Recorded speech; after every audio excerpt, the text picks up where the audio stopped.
You ready to do this, Britta? I am ready, Spence. You ready to do this, Matt? Yes, sir. Punch it, Chewie.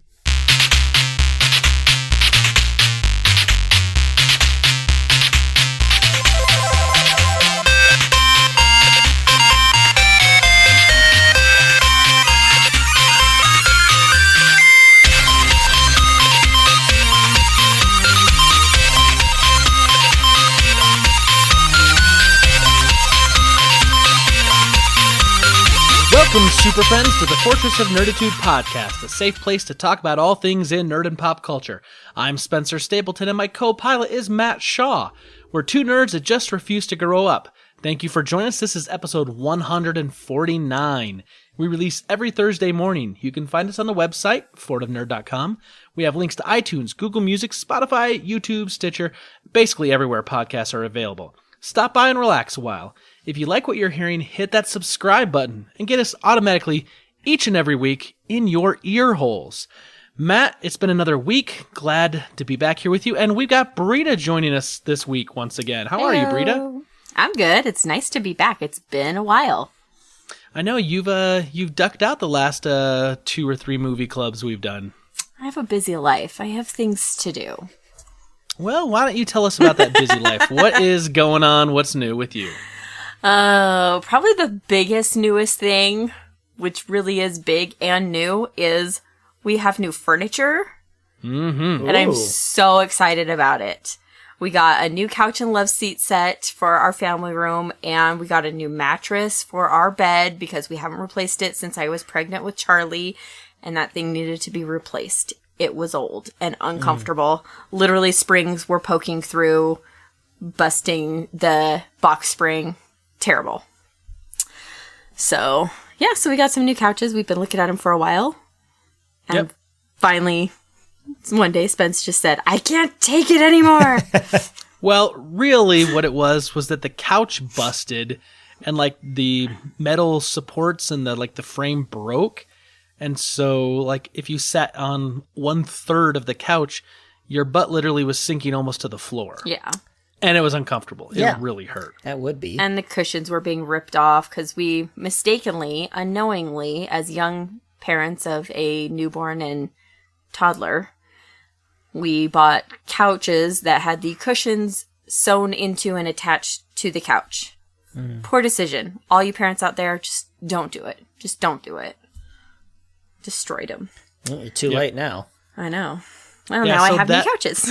So, Britta, if you add all that up, and then also the bunk beds that we bought the boys, besides like dining room table, we've literally replaced all of the major furniture in our house, pretty much. Yeah, we don't have that much furniture. Well, I mean, there's a couple other pieces. The fact remains. Yeah, all the furniture we use on a regular basis. Exactly. Yeah, that's exciting. Yeah, it was exciting. I love it. These couches are actually like oversized kind of couches. They're really deep. They have lots of pillows on them, which I love. Nice. And we have threatened our children's lives if they jump on or climb or put anything sticky, gooey, wet, anything near them because they are a very light color. Mm-hmm. Like they call it oatmeal. And my mom saw it and was like, you're brave to get that color. I said, well, I like it. I've threatened the children. We paid for the fabric protection. Yeah, there you go. Yep. You should have said, thank you. We are brave. Yes. Make brave moves. So that's probably the biggest thing, other than just been super busy with work. Last week I had my big, huge work event that we put on for our clients every year. We had NBA player Mark Eaton come and be our guest speaker or keynote speaker. And that dude is tall. He's like 7'4". I look like, I'm short already, but I look like a midget next to him. But he was fantastic, and it was really cool. Yeah, you did remind me of a munchkin in that photo. Yeah. You should have seen, there's another girl in our office who's probably about like 6 inches shorter than me. It was hilarious. Oh, boy. Yeah. She came up to his knees. Just about. Weird. Yeah. So, cool. That's kind of what I've been up to. Nice. What do we got coming up this week, Britta? We got a couple things coming up this week. Yeah. I don't know. The kids have field trips at daycare. Yeah. They're going to pumpkin patches. One on Thursday, one on fun. Friday. We have a fall festival at school on Thursday. Yeah. Kids are super excited about that. They always do a bunch of bounce houses and like cotton candy and a rock climbing wall and all this fun stuff. So, And what about on Wednesday, the 2nd of October? oh, well, that is a day I'm very excited about. There you go. Thank you. It is the day that we get to book our next Disney cruise. Woo! Woohoo! So excited. How fun. So, yeah, the 2021 sailings are released this week as of today. Platinum members, if you're like Castaway Club member, the Disney Cruise Line, can book. Tomorrow is gold and Wednesday is silver, which is what we are since we've done a whole one cruise. So, yeah, so we're pretty excited, coordinating with my parents to go on another cruise in early 2021.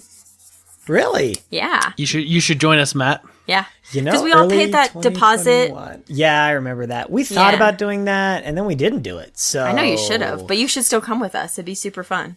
2021. What year Yeah. is it? Almost Right now it's 2019. 19. So in about a year, just a little under a year and a half. Man, I don't know if I want to bring a child that A young. year and a half old. Emmy was So- kind of hard this last time. And now I'm like, man, we should have done the cruise. If she'd do it right now, Emmy is like the happiest, silliest, craziest girl. She would have so much fun on a Disney cruise now Yeah. with like your kids and Eric and Karen's kids and stuff.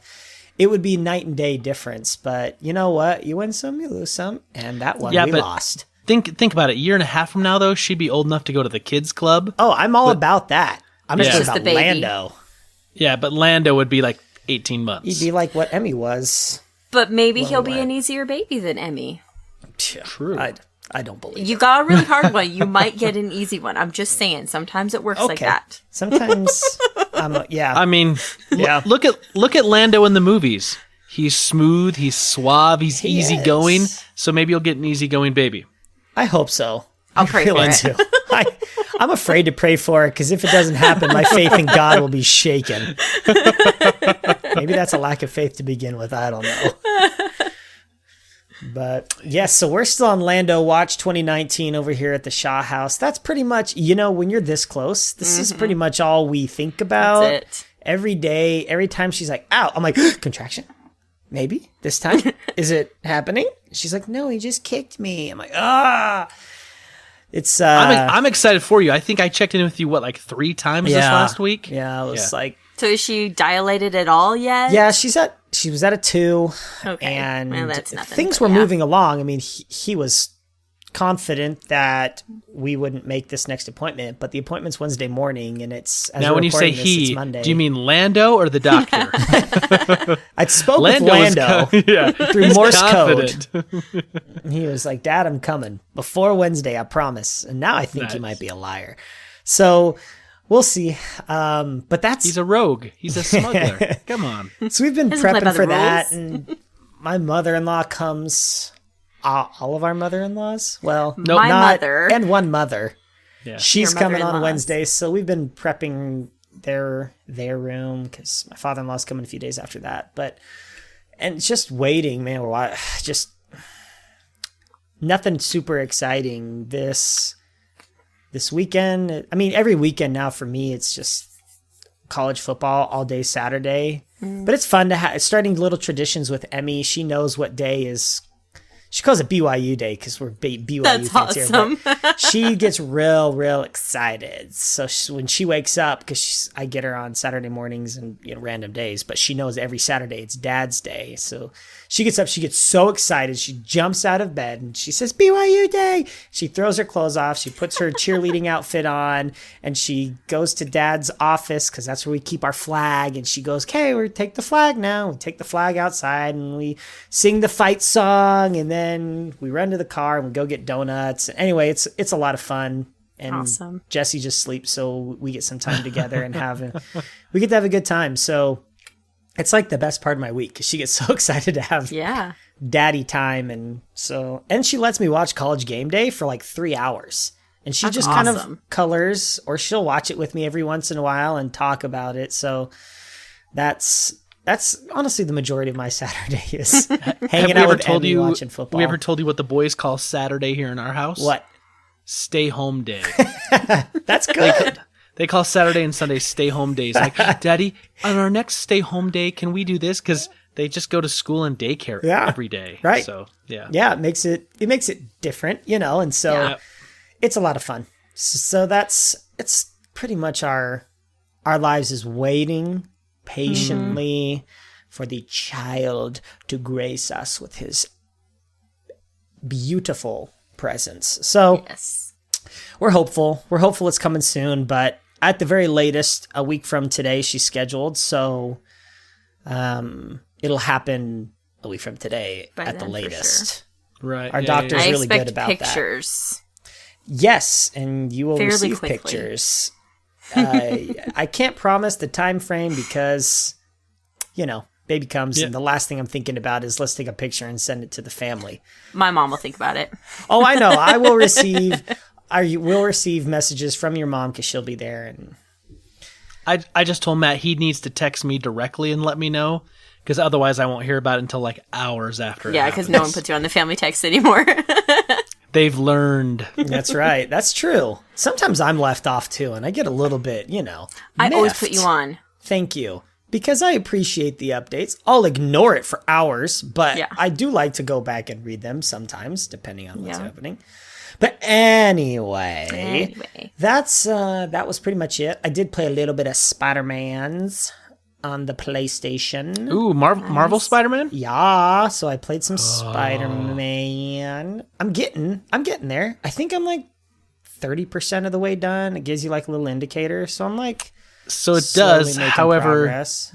That's overall progress to full completion. Yeah, then I almost beat the game because I do literally no side quests. Oh, okay. Because I feel like I don't have time. Because like, when I was playing Breath of the Wild, I didn't have anything else to play. That was the only game out for the Switch at the time. And I sunk a good 200 hours into that game because I did everything. And now with Spider-Man, I'm like, I got so many games in backlog because I just got a PS4 and I got to beat this and I got to play The Last of Us and then I got to play, I got Fallen Order coming out and all this other crap. By the way, if you're a PSN member, the online, The Last of Us Remaster is free. Just make sure you go download that to your library. Okay. It was $10 and I bought it 2 months ago. I was like, I'm going to play this eventually. Everybody says it's like amazing. So it's probably one of the best games. I've played it a little bit. I've made it through a couple of missions. I don't know what the heck. So how far into Spider-Man are you? Like, Britta hasn't seen the story, so be careful not to don't spoil it for me. Blow the story. Yeah, no, I've played as a young boy. That's not Peter Parker. Yep. Okay. I just got past that. You're maybe like a third of the way through the game. Then. Perfect. I'm enjoying it. It's fun. Yeah, I like it. I mostly just want to explore though. Sometimes Emmy, she wants to play games with me now, and so she'll say, "Daddy, let's play Spider-Man," but she always wants me to do. Like, Daddy, go sit on the couch. Daddy, you need to go night-night. He's so tired. Like, no, he's not tired. It's the middle of the freaking day, Emmy. Spider-Man. She's like, no, find a couch. So, that's fun. Yeah. We play modified versions. She watched me play Red Dead. I know it probably shouldn't have let her, but she loves that game. She calls it the horsey game. She goes, yeah, let's go shoot the bad guys. I'm like, okay, let's do it. Only the bad guys, though. Let's go shoot the bad guys. That's called blood, Emmy. That's funny. She loves it. But anyway, so that was our week, and today was more of the same of like just getting out and doing things to keep our minds off of this anticipation and mild frustration. Yeah, I hear you. Anyway. All right, Matt. So what did I say last week that I needed to get back and start doing again? Streaming. You said it for a month. I know. I said it for a month because just life had been busy. And I felt run down and tired, and I wanted to get back to it. So I started streaming again on Twitch this last week. And I jumped in... what was it? Maybe Wednesday night. I think I took Tuesday night off and jumped in Wednesday night of last week. And I just kind of was like, you know what? I'm going to stream, but I don't know how long I'm going to stream. I just kind of get my feet wet again and try to figure out the controls of Spider-Man again. Because I was like right at the end of the game. Like if I did the next thing, I was pretty sure it was going to take me to the final boss battle and that was going to be the end of the game. Yeah. So I was kind of going around, just kind of like doing some crime missions and doing a couple side missions and just kind of trying to get back into the groove because I hadn't touched it in quite a long time, almost 2 months with all the work stuff for almost a full month. Yeah. And then just kind of my recoup time. And I'm playing it, and I was kind of talking to a couple people that were watching it, and we were just kind of chit-chatting. I was like, you know what? Let's just go see what happens. And I finished the main story that night. Wasn't intending to. Yep. But I finished the main story that night. I just have to say that I'm not going to give anything away because I totally want you to experience the game. But it has some amazing writing in this game, and it's probably one of my favorite Spider-Man stories ever. Yeah. I like it so far. It's cool. Phenomenal. And it's got these like funny moments and all the like the little kind of the radio program with J. Jonah Jameson that plays and Spider Cop. Some of that stuff. It's funny and it's lighthearted and it's entertaining. But then there's moments that like hit you in the feels, like powerful emotional moments. Yeah. So great. So anyway, I played that and I beat that. And then I was like, I didn't know what to do. And I didn't know if I should continue because I want to get the platinum on the game. So I want to complete every side mission, which I've done, all the bases, all of the challenges, all the crime, every little thing, all the black cat statues, all the birds, all the, all the things. And I didn't know if I should stream just me trying to do the completionist stuff or not. And so I decided to put up a Twitter poll, basically. And I said, here's the thing. I'm thinking about just kind of playing that stuff in my own personal time just to keep working towards the full completion. And then I'm going to play something new. Kind of my Twitch stream, the whole idea is I'm going to try to play games that I haven't played before. So I'm going to experience it for the first time. Mm-hmm. So if people drop in and watch me stream, they're watching me explore something for the first time.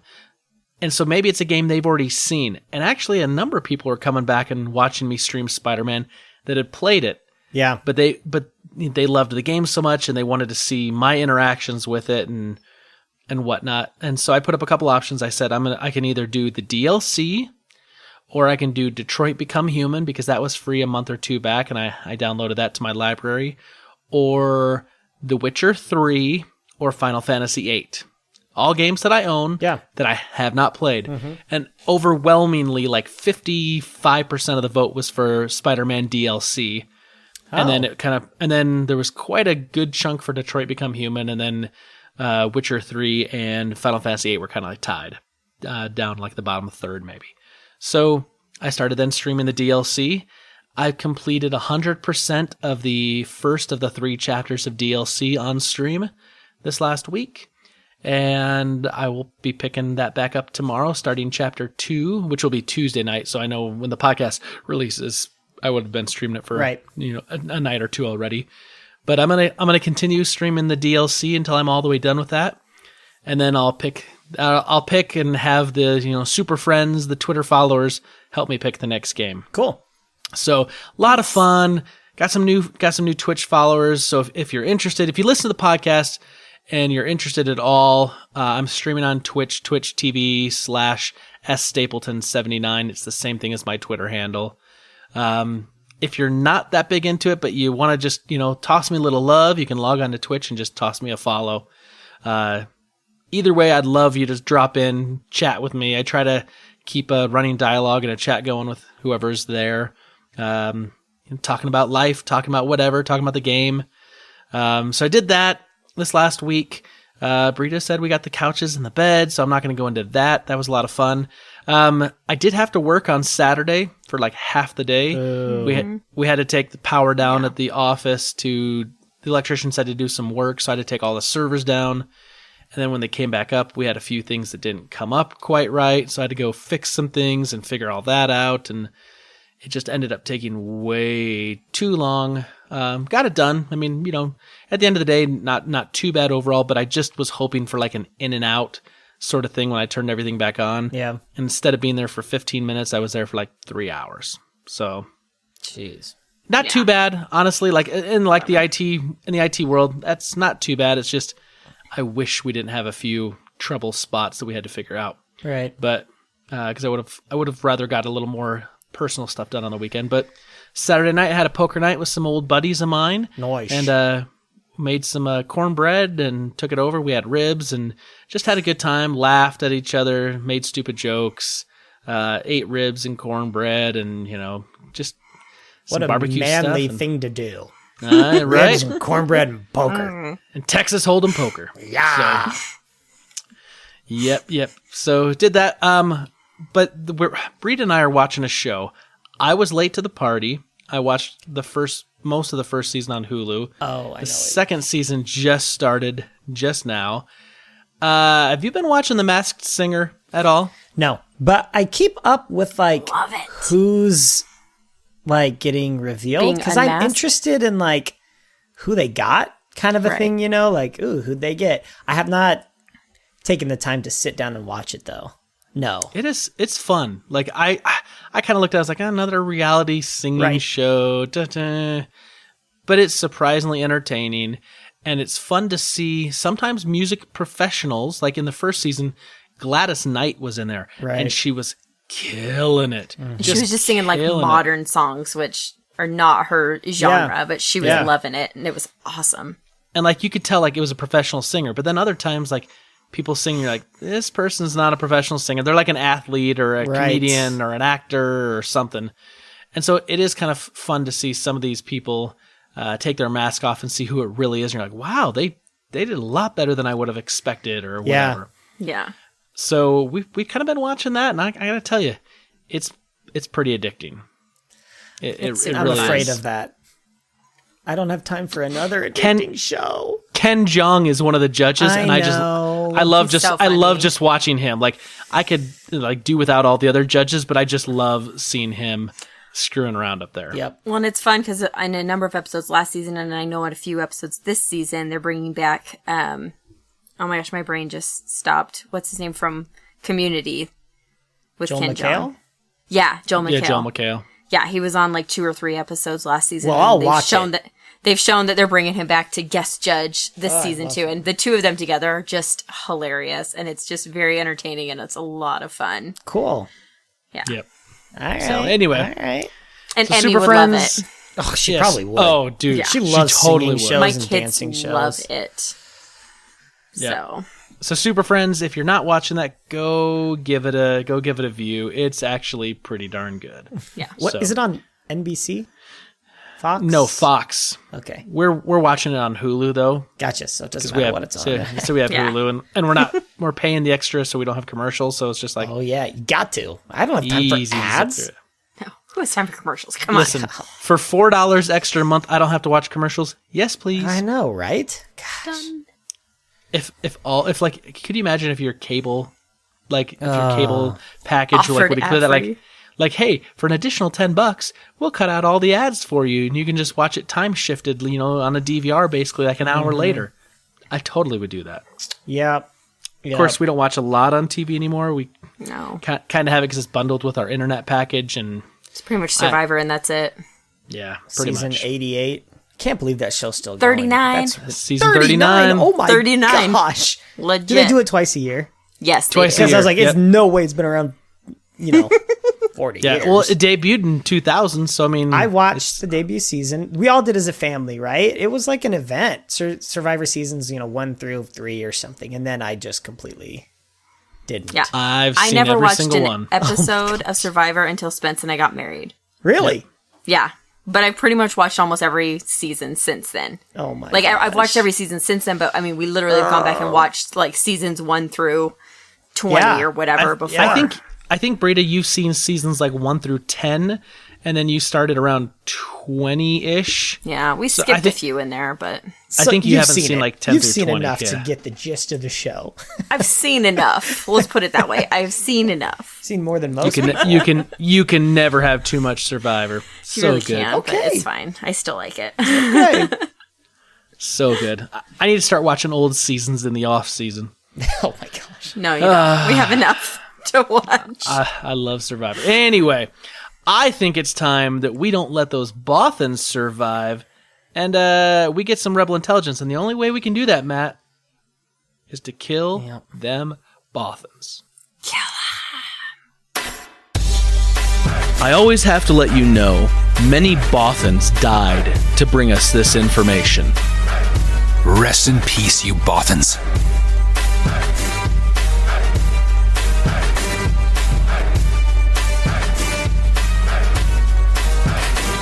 All right. No Bothans have survived this week. We are now into Rebel Intelligence. Matt, what do you have for me? I've got something really cool, and it's related to Bothans. So let's talk Spider-Man. Let's talk Star Wars. Woo! So reports are coming out from various places. The Hollywood Reporter being one of them, reveals that Kevin Feige, who is like the godfather of the Marvel Cinematic Universe, is going to be developing a Star Wars movie. He and Kathleen Kennedy are like hooking up Star Wars style. So very, very interesting. My first thought was, I don't know about this because I don't know that I want to think about Marvel and Star Wars like collaborating. In my mind, it's like Star Wars is everything to me. It's my number one of like all the things in my world. And Marvel is like cool to me. Like that's how I would like kind of tier it a little bit. And I don't know. It's hard for me to, like verbalize why I wasn't okay with this when I first heard it, but I wasn't. Because I saw this like right after we recorded last week. It was like the next day this came out. And we mentioned it on the phone once when we were talking about something else. But I've come around to it. I've slowed down and I've taken, okay, what does Kevin Feige actually do? And he's kind of this, puppet master with the MCU, right? He oversees how story is told and how there's this interweaving. And when I look at the MCU, and I'll say this, I'm still not a huge fan of some of the MCU movies, like early phase. Sure. They're a little slow for me as they're introducing these origin stories a little bit, but it really caught on. And so I've come to appreciate what Kevin Feige's been able to do. Obviously, you can't not be impressed. Right. And I think of him involved with Star Wars, and I got a little bit excited. But I got more excited when I thought, what if he leaves Marvel and he goes over to Lucasfilm and just kind of takes things over there? But anyway, getting ahead of myself, that's the news. What do y'all think? Okay, so I at first, so like you said you're worried like Marvel and Star Wars will like cross over. I think that they won't. I think not in a crossover traditionally, but just the way the story is told to me is still different when I look at MCU and Star Wars. I don't want like Ryan, his trilogy mixing with what the Game of Thrones guys are doing. I don't necessarily feel like it needs all of this like, interlocking pieces. The synergy. Yeah, I don't need like the TV shows on Disney Plus to match what's going on here. I don't need that. I want my Star Wars movie to be what they are, right? My Star Wars movies. That's more of what my concern is. Not necessarily that we were going to see a crossover in the traditional sense of crossover, but I think that what will happen somewhat, right? Because we're going to get the Mandalorian, and we know that takes place after Return of the Jedi. And we're going to get, some other stuff that's going to show up on Disney Plus. We're going to get movies. I fully anticipate that some of the stuff he's going to do, because they do have like a whole like continuity team that kind of like makes sure that like we can't do certain things here. If we do certain things here, this affects this story, So they do kind of have like someone kind of trying to overall manage the universe of Star Wars. Yeah. I think Kevin Feige will be aware of that stuff because he's such a huge Star Wars fan already. But what I think he's also really good at doing, and I think you kind of alluded to it some and mentioned it, but like he's really good at story and like finding ways to like help the writers say like, hey, if you do this, this will tie in a little bit better with this, or fit in with some existing themes and this, that, and kind of like help shepherd and direct the project in kind of a certain general direction, but then still give a lot of room for the writers to write their stories. Right. So that it has a cohesive feel to the universe. And I think that that's actually a very needed thing going forward, because we're going to have the Mandalorian. It's going to take place, in a certain time period. Then we're going to get the Game of Thrones creators, D.B. Weiss and Dan, what's his name? Dan. Dan, DB and Dan, right? Dan. Dan. That guy. Man. No, DB Weiss and Damon Lindelof. Sorry. There you go. So DB and Damon, right? They're gonna do their thing, but I think that the ability of Kevin Feige to say, like, you can't do these sorts of things, or these sorts of things don't exist in our universe. Our universe is kind of set up this way, and like help kind of give them some overall structure in which to work from.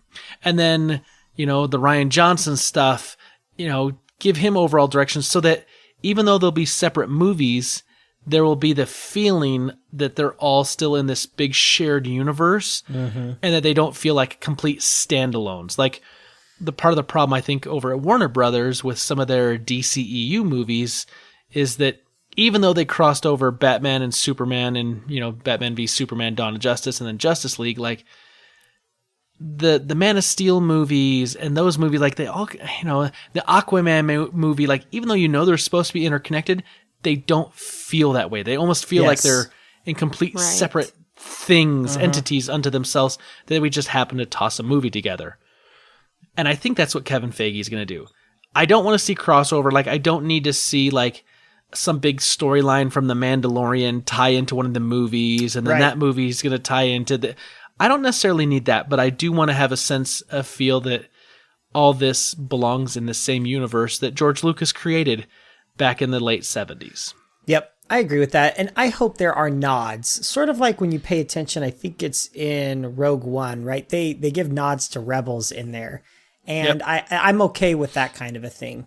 So I can definitely understand and appreciate that. I think when I think of the MCU, it's just this blockbuster franchise that to me gives the fans what they want. And Star Wars, George Lucas, and Star Wars traditionally has never given the fans necessarily what they want. And not that that's good nor bad. I think sometimes it's good and sometimes it's bad. Right.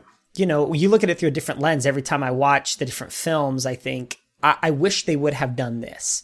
And I think we can look at The Last Jedi and we can pick that thing apart if we wanted to and say, he should have done this, we should have done this.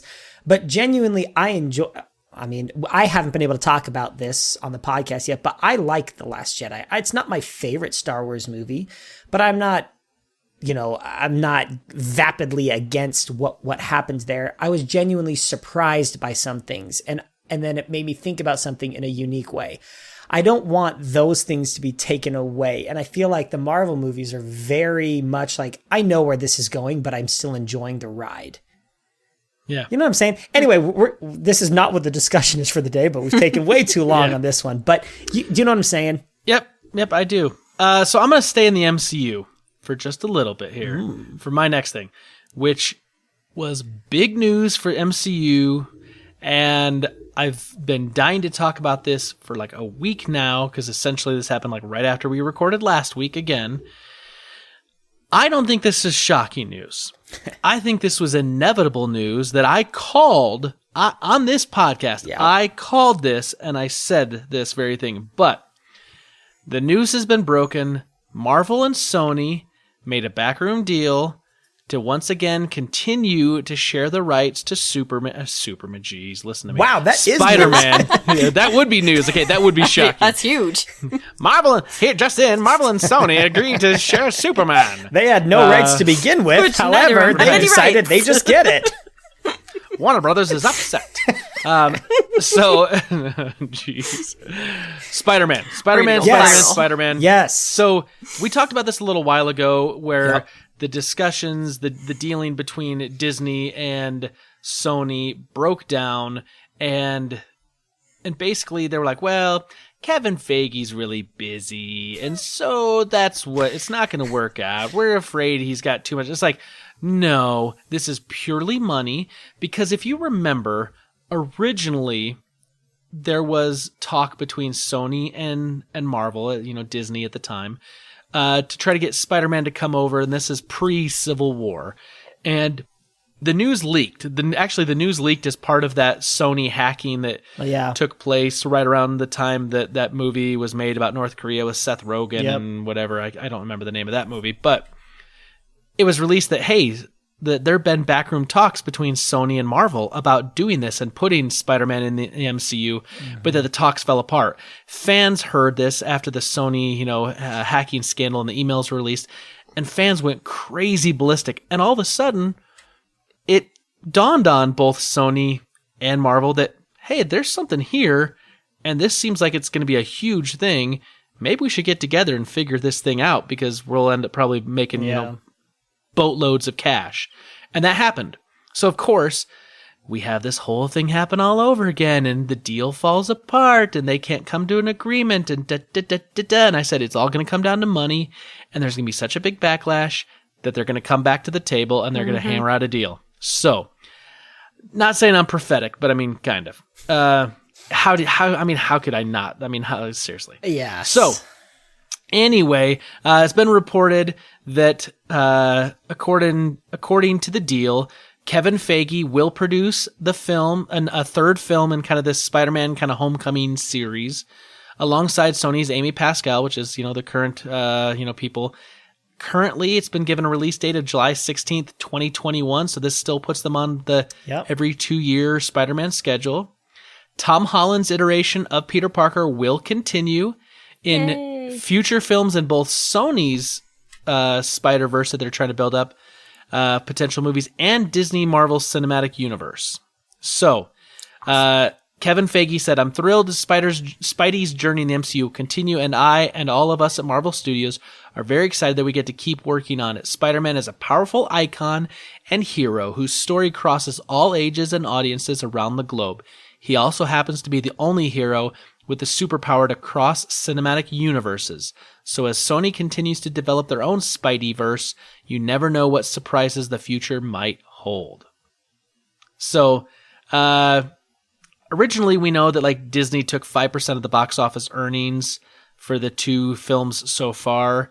Allegedly, this new deal, Disney's now going to take 25%. If you recall, they were asking for 50, and Sony said basically no dice. And so they've gone from 5 up to 25. They didn't get 50, but they kind of met pretty much in the middle.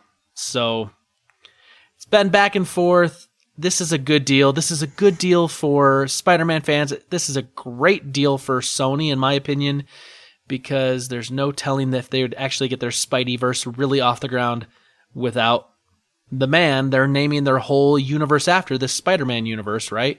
So they're going to get Spider-Man. We're going to continue getting him in the MCU for the future. And we get to continue seeing Tom Holland, which I believe, in my opinion, is the best Peter Parker Spider-Man I've ever seen. Retweet. So, wow, Britta.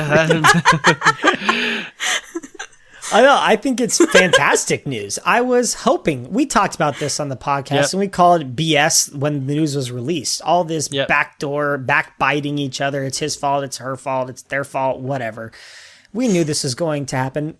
I think deep down we hoped it would happen, but we kept saying we knew because I wanted to put a brave face because I'd be devastated if it didn't go through. So this was very welcome news. Super happy.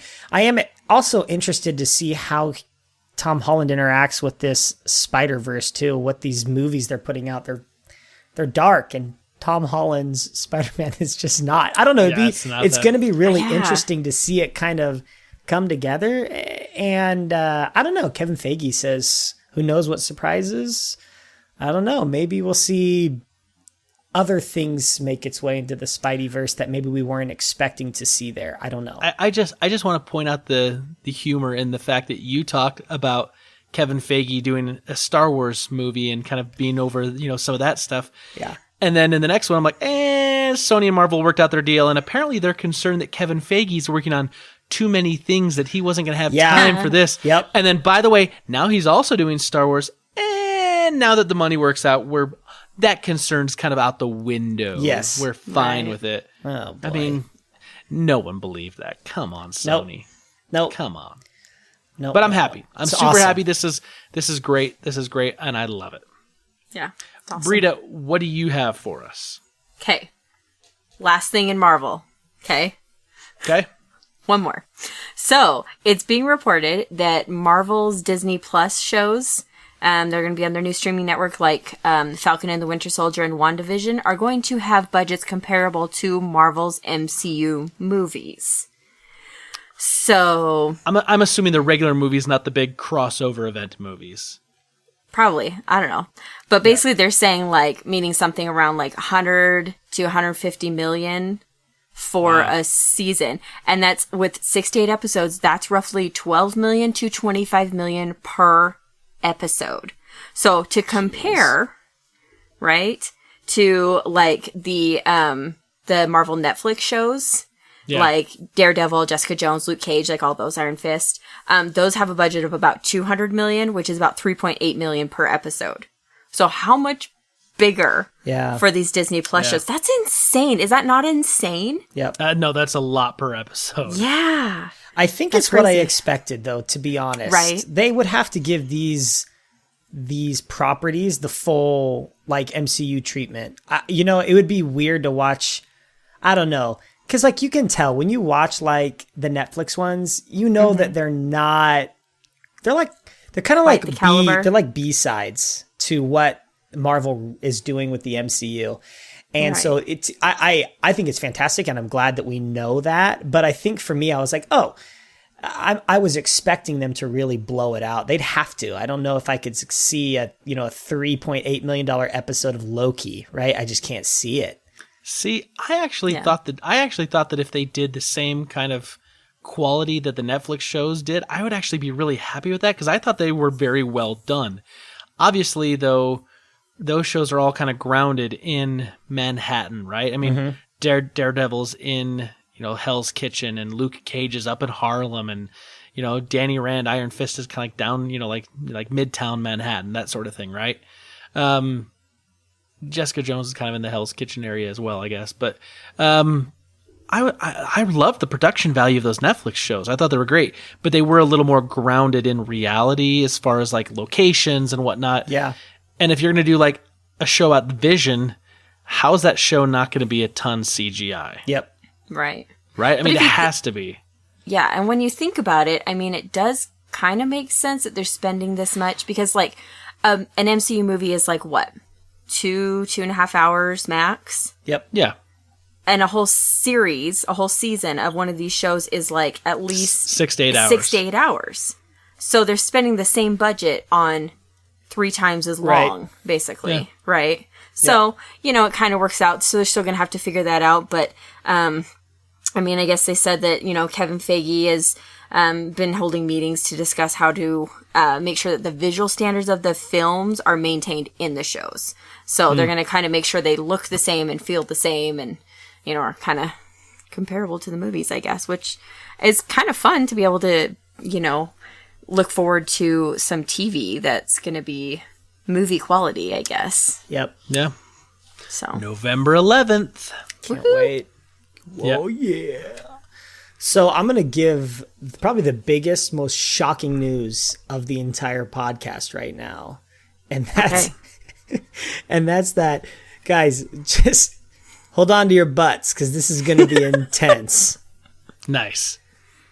Netflix has announced they're making a 4th season of Stranger Things. Oh my gosh. I can't believe they're doing that. I know. blowing my mind right now. It's shocking. Blowing my mind. I can't believe it. I'm just so happy we get another season. Okay, obviously we're getting a 4th season, but they did announce it officially with a little teaser trailer.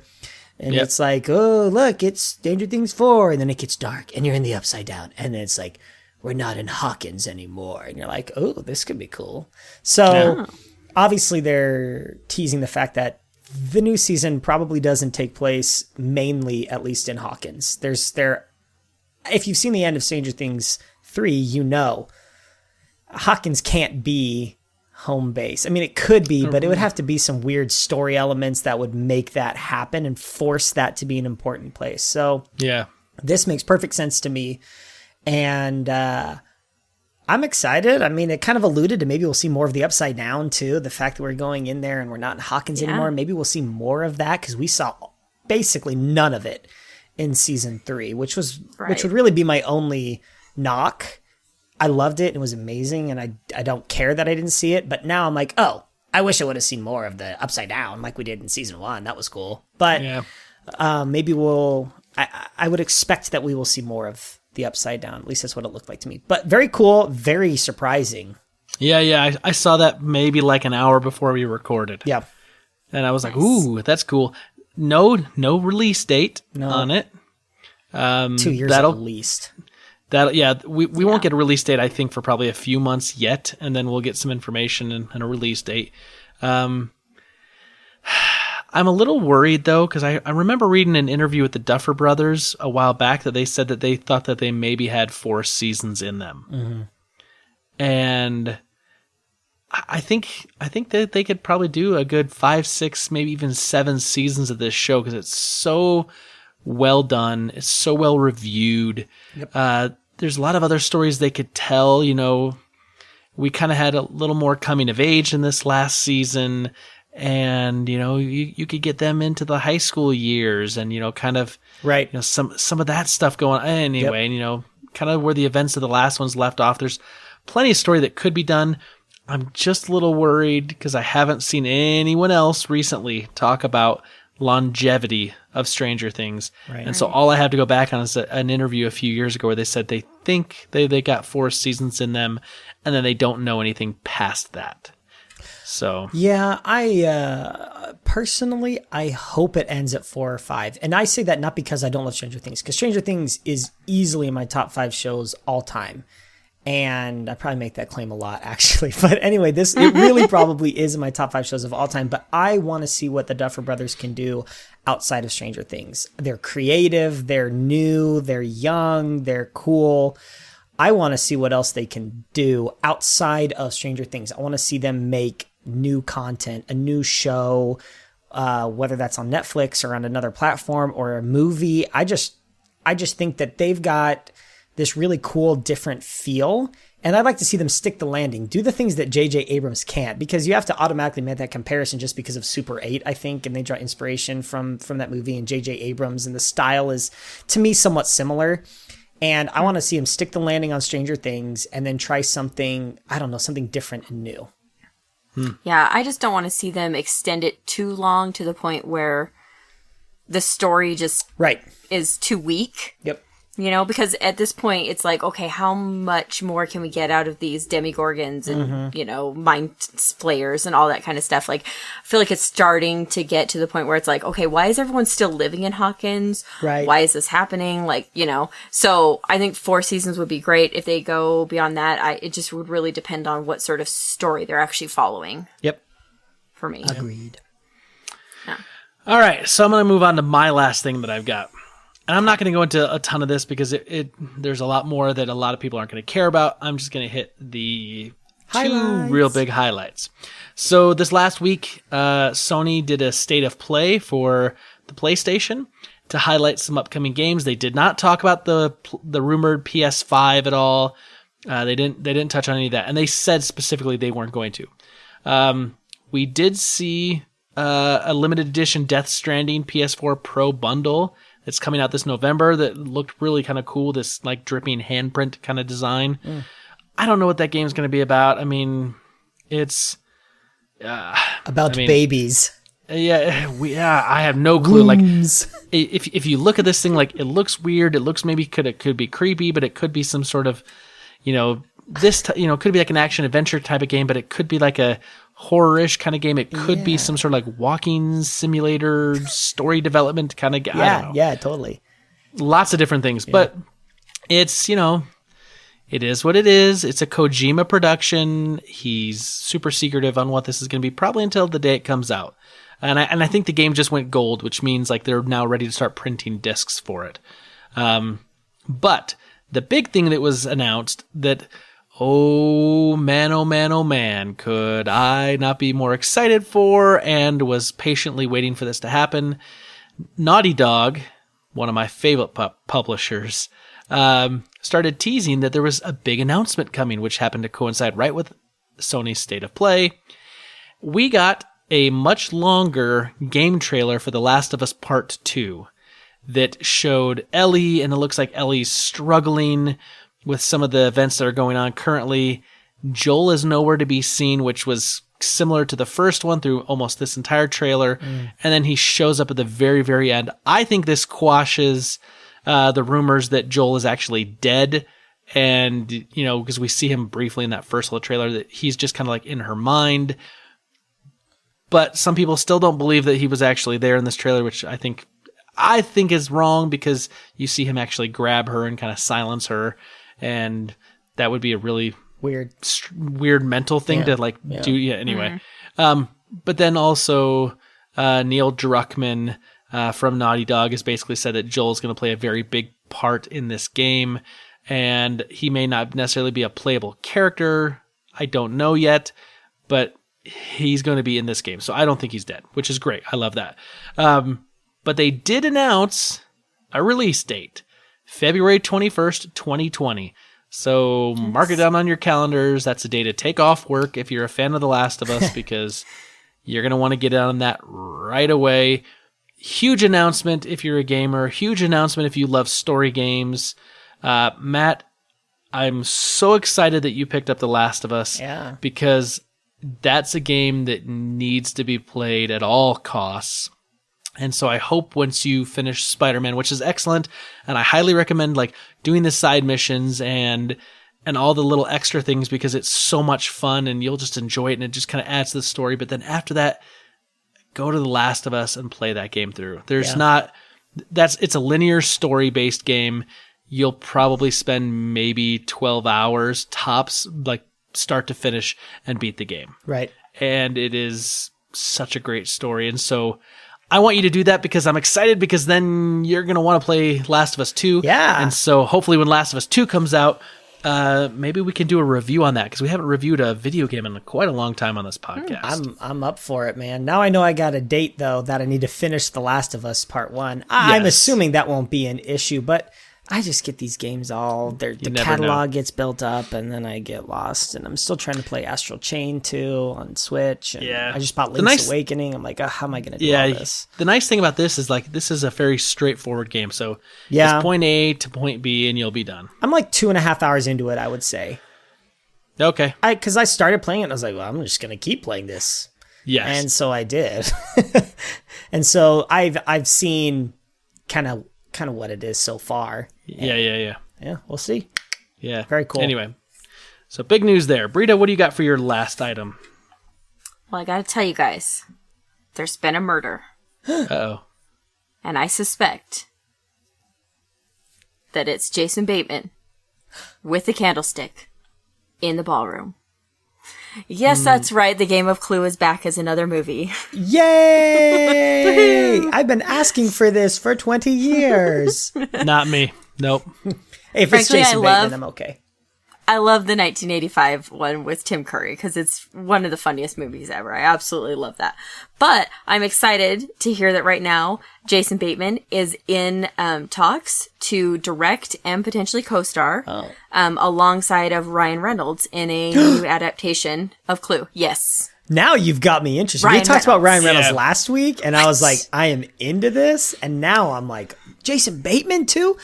Right? I love Jason Bateman. I like Jason Bateman, but I like Ryan Reynolds a lot more.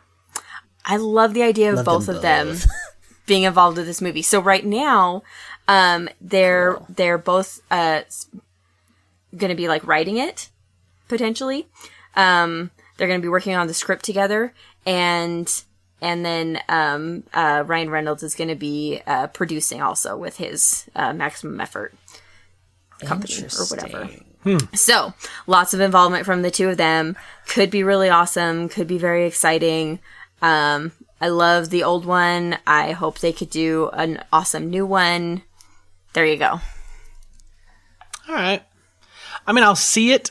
I'm not super over the moon about the whole idea, because I love it. I liked the first movie. I thought it was funny, but like, it wouldn't be one I'd be clamoring to see remade. Right. But I like Jason Bateman, and I really love Ryan Reynolds, so I'll definitely played Clue a lot when I was a kid. Like, that was one of the games that we played, like, every Sunday, like game night, we played Clue. So super into it. I think it's cool. I'm excited just because of Jason Bateman. I mean, Ryan Reynolds too. Don't get me wrong, but Jason Bateman is a special boy because of Michael Bluth. But anyway. Hey, brother. All right, so last week we talked about how you get your kids into your fandoms, and our question of the week was like, what's your plan to get your kids interested in the nerd pop culture things you're interested in? And we got quite a number of responses, and so we're going to get onto those. The first one is over on email, forwardofnerd@gmail.com. Peter we Christensen. got Peter Christensen. Yeah, you got it. He says, Always. Dear nerds, I'm trying to get back on the health wagon before the holidays come. My problem is that I don't want to work. I have a plan that will work. I will choose a friend to be my accountability partner, tell them my goals, example, maybe 3 workouts a week, have a system to verify it like an Apple Watch activity reporting, something like that, and then they will enforce consequences if I miss. Normal stuff, but here's the kicker. For each workout I miss, I have to donate $50 to Donald Trump's re-election campaign. Whoa. I'm hesitant to pull the trigger because it means I'll actually have to exercise. Uh-huh. Oh, boy. That's good accountability there. Oh, boy. I tell you what, I've seen people do those things where, like, if they don't exercise, money goes into a pool and da-da-da-da-da-da-da. And if you really did not want to contribute to a certain political party's campaign and you were really against that idea, I would imagine that would really force you to really exercise so you didn't have to do that. So that could be a good motivator. Depending on your political affiliation, and we have none here at the Fortress of Nerditude, That's correct. Very interesting. I like the idea. It's cool. Okay. I forgot we talked about that last week. I forgot that. That's not true, Matt. We do have a political affiliation, but it's more to, like, you know, the Council of Nine in Rivendell, and the Justice League here in the Fortress of Nerditude, stuff like that. Of course. Yeah. Yes. He goes on to say, I think that proliferating streaming services will be a thing for a while. The media companies, NBC, CBS, etc., have libraries of content. Netflix has 2 decades on top of the game. Amazon uses Prime Video to lure and reward Prime customers, and Apple is using very high-end shows as an incentive to buy new hardware. It wouldn't surprise me if Microsoft announces a streaming service in the next few years. They own Minecraft and Xbox, so they have the seeds for an exclusive content library. He goes on to say, I also tried rewatching Friends last year, but didn't even make it 10 episodes. Oh, Peter! The characters are all horrible people. The hacky laugh track jokes make me die inside. Different strokes for different folks. Apparently, some people think there can be too much swordplay in a movie. Weird, right? All right. I don't disagree with him. I know you don't. I don't disagree with him at all. I do. I'm with him. Yeah. But that's okay. That's okay. I mean, I appreciate the, like, horrible people thing. Like, It's Always Sunny in Philadelphia is, like, one of my favorite shows. Like, they're all terrible people doing ridiculous things. And Friends, they're terrible people, but that's what makes it funny. To me, I appreciate the terrible people TV shows. I enjoy the terrible people. So, like, Arrested Development, they're all pretty terrible people. Yes. But they're written to be terrible people to further the comedic agenda. Sure. Was Friends actually written for them to be terrible people, or is it just, like, looking back in a lens now you realize that they're all terrible people? I don't know. You look back at Seinfeld, they are all terrible people. They are But very terrible that people, definitely was intentional, That was on though. purpose. Like, I know that. I don't think Friends was on purpose. I don't think Friends was on purpose I think either. they were I supposed would to be disagree that likable they're not terrible. and, like... I don't think they're terrible. Chandler's not terrible. Chandler's generally not terrible. Chandler's great. Joey's not terrible. He's just a dumb, confused boy. Anyway, now we're going way off topic. Thanks a lot, Peter. All right. Peter says, Princess Bride, if they need to milk it for money, they should make an extended universe. Who wouldn't want a Rogue One style prequel where Ryan Gosling plays young Wesley as he goes from naive farm boy to pirate captain? It ends with him pulling into port with a messenger shouting that the prince has chosen a wife. Cut to his face when he says her name is Buttercup. Pause 3 seconds. Cut to black. or a TV show about Indigo and his lifelong quest for revenge. Plus, you could have Shia LaBeouf play a young Miracle Max. Just don't touch the original movie. Okay, the Ryan Reynolds version he's talking about, I would watch that. And not just because it's Ryan Reynolds, but that sounds awesome. The Ryan Gosling? Oh, is that what you said, Ryan Gosling Either way, young enough to play a young Wesley? I don't know. He looks like he's got a little baby face, but I don't know if he can do it anymore. I don't know. Maybe back in the days of Crazy Stupid But I like Love. the idea. I like where Peter's going. He's very creative, Peter, with his answers. He is. These are good answers, like the Shia LaBeouf. I watch anything with Shia in it. Anyway, neither here nor there. We're going to spend forever on Peter's comment here. Go ahead. I'm trying to give up sodas in general, but I have historically been a Diet Coke man.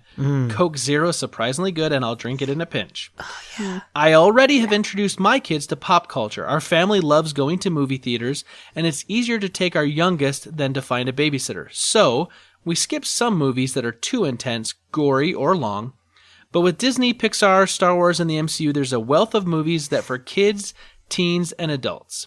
My oldest is way more into action movies, but my middle is more tender-hearted, so we've toned down our movie selection over time. For example, my oldest saw the Lord of the Rings trilogy when her sister was in bed, but we haven't watched it in a long time. One issue is that there's so much good stuff that I feel like I'm not indoctrinating like a good nerd dad. They've seen Star Wars, but it was just once years ago and don't pay much and they don't remember much from it. We watch very little TV, but we've enjoyed Netflix shows like Voltron and She-Ra remakes. The only grown-up shows they've watched is Community. It's silly enough without being too adult. I give it 5 Meow Meow Beans. Such a great episode. Peter Christensen. That's the best. Oh my gosh, Meow Meow Beans. I knew that. I read the email obviously earlier on, and I knew the Meow Meow Beans thing was coming up. I was like, gosh, I love Peter Christensen. Like, he's the best. Just love Peter Christensen. That is awesome. I love Community. So well played. But which, by the way, I think that's 2 weeks in a row. Peter Christensen has hit a great Community reference in his email. The previous week was the whole thing with, Dean Pelton having both costumes for him and Jeff Winger. Jeff, yes. Yeah. So good. Excellent. Okay, moving over to Facebook, facebook.com/FordaNerd. We got Caleb Albers. He says, I honestly did not have a plan to introduce my kid to my interests. I think what I'm going to do is just continue to enjoy my interests and let them watch or be a part of whatever's age appropriate for them at a time, and if they grow an interest in it, fantastic. If not, then it's just not what they're into. But I may try to attempt and sway them by having them watch superhero-based children's shows and reading comics for kids to them. Other than that, I'll let them figure out what they're into and provide the resources they need to learn and dive into those worlds. I think that's a pretty great plan. Mm-hmm. Yeah. I do see him, though, reading like comic book-esque, stories to them and, the cartoons and, subtly laying the foundation. And if they happen to fall into it, just great. Slip it in there. Sure. Yep. Yeah. Okay, going over to Twitter, we've got a few answers, and we're on Twitter at Ford of Nerd. Tim Paulin at TPaulin20 says, I got my boys interested in playing co-op on the SNES, then split screen on the PS3. Now that they have their own PS4s, it's so easy to get into a game together. So basically, nice. Just started them young, started them on easy stuff, and slowly kind of worked their way up. I think that's a good idea. Easy stuff. The Super Nintendo, not easy, okay? Not easy. I mean, it's easier than trying to Charlie wants to swing around in Spider-Man, and I had to show him easy how to do that. Okay, I agree with that. Easy controls, but those games were freaking. Oh sure, yeah. On the Super Nintendo. Anyway, you know how interesting it was trying to show Charlie and then Jackson, because he wanted to as well, how to swing. I'm okay, you got to hold this trigger down to do your web and swing, but this button releases you when you're at the top of your swing, or he also jumps, and then you can also press this one to kind of do the quick zip. And you got to hold this direction. Oh. And Charlie's gotten it, so he knows how to swing. And then he's like, "Daddy, there's a crime ahead. There's crime. You take this and you do the crime." That's and just so the way funny. he says crime makes me laugh, because it's super important. Yeah. There's crime, Daddy. Daddy. There's do the crime.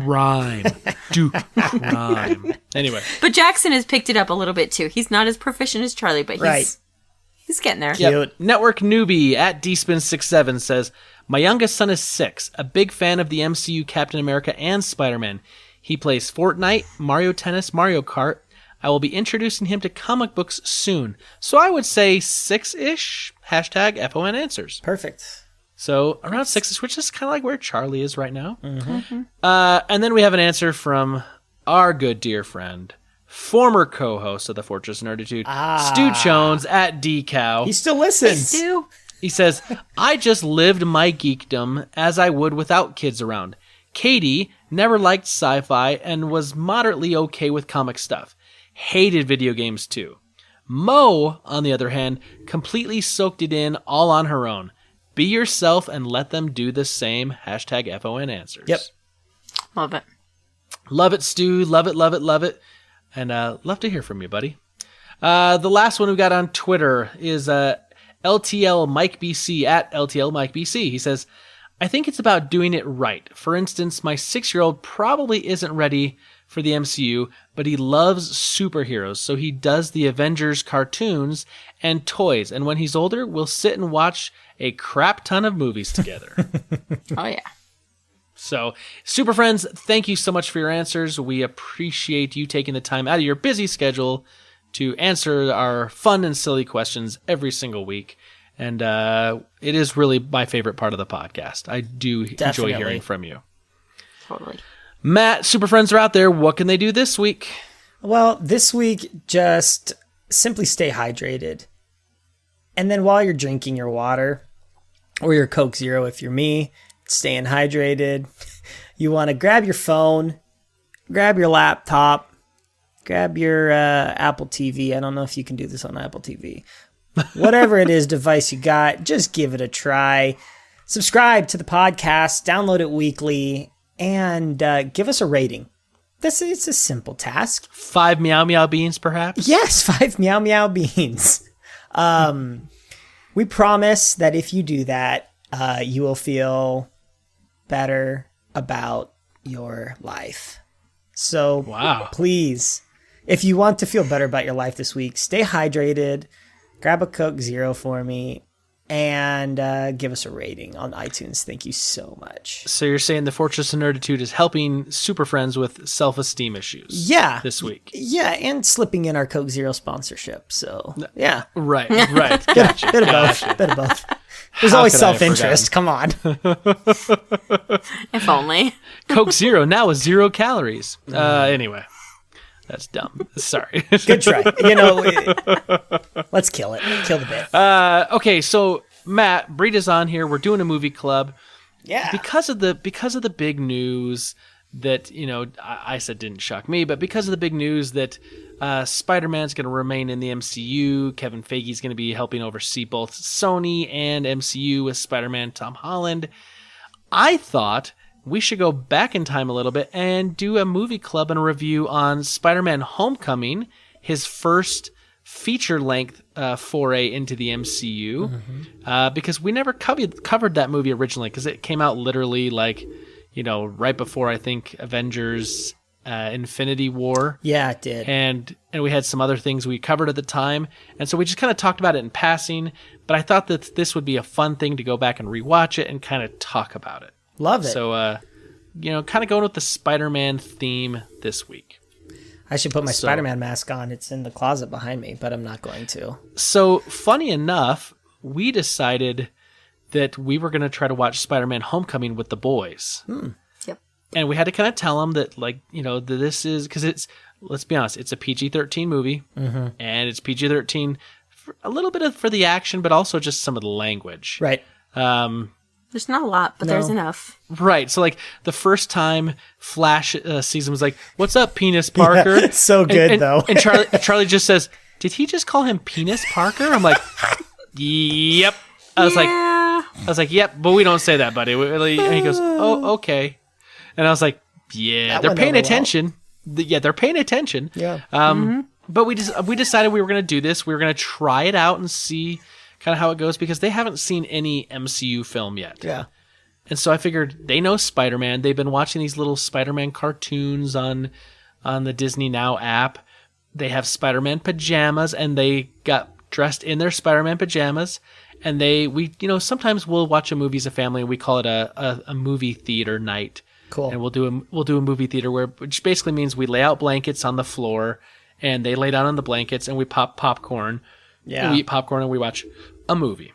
So, But we have to have all the rest of the lights off. Yeah. That's what makes it a movie theater. Oh, nice. It's very specific. Yeah, very. So I got this idea. I'm going to pop popcorn, but I'm going to go make like a caramel sauce and make half of it red and half of it blue and mix it in there so we'd have red and blue Spider-Man popcorn. Oh, what a cute dad. Yes. So Isn't he, though? That's awesome. So we had Spider-Man themed popcorn. The kids were in their Spider-Man pajamas. We were eating the popcorn out of our actual Spider-Man Homecoming bucket that we got nice. when Britta and I went and saw the film. And we have like these 2 collectible buckets that we kept. So I took a picture of it. I'll probably use it for the social media. But anyway, we watched Spider-Man Homecoming with the kids. Let's go back. This is, 2017 when this released. This was really only 2 years ago, but does it feel like it's a lot further back in history than that? Yes. Short answer Probably is just because yes. there's been so many MCU movies since then. Yeah, I think that's true. But even when Far From Home came out, I was like, God, about time. It felt like a really long time. And I don't know why. Maybe you're right. Maybe it's because there's so many things that happen in between and we get little glimpses of Spider-Man and like other films like Civil War, and then we got the movie, and then he got a little bit in Infinity War, and it was like, I just want more of him. So, yeah, I think there's some truth to that. Yeah. But it does feel like a long time ago. It does feel like a long time ago for me.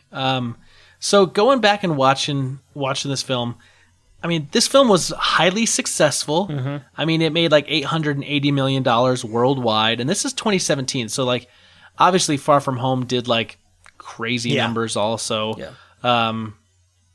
I think it crossed a billion, over $1 billion worldwide, whatever. But this was like literally the first solo film that Tom Holland did as Spider-Man, because remember, I talked about it a little earlier, that they made the deal with Sony, and they did it just in enough time that they were able to go back and do reshoots on Civil War to get Spider-Man into it. Mm-hmm. And so that they got him into it. But this was his first foray. Here's something I'm like looking back at this and rewatching this. I'm so glad that they did not use this as an origin story movie. Yes. Yeah. Because we already saw him in the battle in Germany at the airport, and it kind of picks up like right after that. But they don't go back and try to reestablish like how he got bit by a spider. And even though there's like the little throwaway line, like Ned's like, well, what if I? He's like, it's like the spider's dead. Like I don't still have it around. It's like they kind of referentially kind of cover a little bit of that, but it's not like they didn't make it a movie where they had to go back and here's the origin story, here's how it happened. Because is there anyone on this planet that doesn't know how that happened at this point? Right. And the answer to even that is our no. 2 kids, even our 2 little kids know how he became Spider-Man, because Jackson was like, when the movie started, he was like, Mom, I don't want to see him get bit by a spider. And I was like, doesn't happen in this one, you're good. Cute. Yep. So it picks right up and it gets right into a story, which I think is great story. But there's little things along the way that I think make this probably one of my more favorite of the recent MCU films. Mm-hmm. And I think it's actually my favorite of the Spider-Man films. I mean, granted, there's only 2 films, but he was in both of the, Avengers Infinity War and Endgame, and then also was in Civil War. So he's appeared now in 5 films. Yeah. I think this is my favorite, though. And the reason is that, in my opinion, that there's a lot of like little lighthearted moments in this film, little comedic moments, little things that kind of like, even though he's been Spider-Man for a while, he's been the version of Spider-Man where he's kind of done it all himself, and now he has the costume and the full suit, and he's just kind of starting to do that, and he really hasn't run into his whole rogues gallery yet, the Sinister Six and all of that. So it's like they can kind of keep it light, whereas I think later down the road, which we saw in Far From Home, it's going to start getting a little heavier and darker because life and things are going to start piling on him. as he goes along. But this felt like innocent but yet fun, and still, there was a lot of tension there. Agree. I can agree with that. I liked going back and watching this. I watched it today in preparation for this, and I really enjoyed it because I haven't seen it in a while. I was like, oh, I know this movie. I probably don't even need to watch it. And then I watched it and I was like, oh yeah, I forgot. I realized I forgot who the villain was until like he showed up, and I was like, oh yeah, that's what this is about. Because there's so many Spider-Man movies. I'm like, is this the lizard one? No, it's not. It's not Doc Ock, right? Anyway, so it was good to go back, and I agree. I think there is like a feeling of innocence, and there's so many things that I appreciate about this iteration of Spider-Man when I compare it to other ones that I'm very familiar with, because there are good things I like. Honestly, there are good things I like about all three modern iterations, starting with Tobey Maguire, Andrew Garfield, and now Tom Holland. There's things that I like about all of them, but to me, like you said earlier in the podcast, I think the best iteration to me is also the Tom Holland Spider-Man. And I think, a lot of what you said goes into it, the fun and the innocence, and not necessarily being too heavy-handed or too heavy with the material either. And so I enjoyed it. I don't know that I like it more than I liked Far From Home, though. I enjoyed Mysterio as a villain and as a character, and I kind of liked the even larger overarching theme of like Tony Stark and his presence in Far From Home and dealing with that. Kind of like how I like Spider-Man 2 from the Tobey Maguire is probably my second favorite of all the Spider-Man movies, regardless of anything. Is the heaviness of it. It's very heavy and it's very self-reflective and figuring out who you are, and that's what I liked about Far From Home. And Homecoming has that too, but I don't know, Britta, what do you think? Yeah, I remember, so when we watched this yesterday, I realized that I hadn't seen it since it was in the theater. Like, I don't think I had watched it, like, since then. Right. I think I saw it in the theater and that was it. And I remembered, like, once we were watching it, I was like, oh yeah, I forget that I really like this one. Like, I wasn't super excited when it came out because I was just kind of burned out with Spider-Man. I was like, oh my gosh, we're doing a new Spider-Man that's starting all over again. Like, what's it going to be? And I was not really that excited to see it. And then I was super surprised when I did see it. And I really love, like you guys were talking about, the feel of this one. I love how he's kind of a younger Spider-Man than we've seen previously. I mean, I know the other ones were younger too, but I just feel like he's younger than the other ones. Right. Yeah. Exactly. And I just love like how he plays Spider-Man, how he comes across as like really like, really unsure of himself, like very like, I don't really know, trying to figure things out, just a normal teenager, but then also like in the vein of a normal teenager, he's like, well, I can do this all on my own, and I don't need, I want to be part of the Avengers, but if they're not going to let me be part of them, I'm just going to figure this out on my own and just do my own thing, and I'm smart enough, I can override this suit and do this and do that and all that kind of stuff. And I felt like it had like a real feeling to that because you really get the essence of that teenage know-it-all sort of thing. Yeah. But then also he learns a lesson. And I do really like this one. I agree. I think I do like Far From Home a little bit better just because the character is a little bit more established and you know some of the other characters that are in there as well. But I really like this one, and just the playoff with like him and his best friend. Ned. Like all those scenes. Yeah, him and Ned, like they're just my favorite scenes is when the two of them are together. It just cracks me up. See, I actually think the relationship between Peter and Ned is a lot better storytelling wise in Homecoming than Far From Home. Yeah, Far From Home felt I like agree with that. Far From Home kind of felt like they didn't have a lot for Ned to do with Peter, so therefore they gave him the Betsy Brandt kind of story to kind of go along, which still was a lot of fun.